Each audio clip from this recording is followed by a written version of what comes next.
Blend tool has the ability to assign a version to use for filtering and blending calculations. Blending uses the ACES modeling kernel, which is constantly evolving their algorithms. In some specific cases, older algorithms may provide better results. In order for the designer to have more control, there's now an option to use the current or version 10 blending algorithms. In this example, we have a complex fillet that requires version 10. Let's show the steps how to change the blend version. First, select the constant radius blend tool. Then, in the prompt area, select the Options button, and from the pull-down menu, select version 10. Now go ahead and set your blend radius. We'll set ours to 1, and select the edge that you want to blend.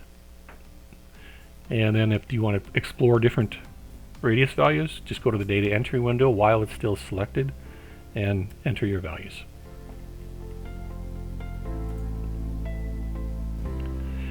In general, use the default current version. If for any reason that fails to provide the desirable results, try the version 10.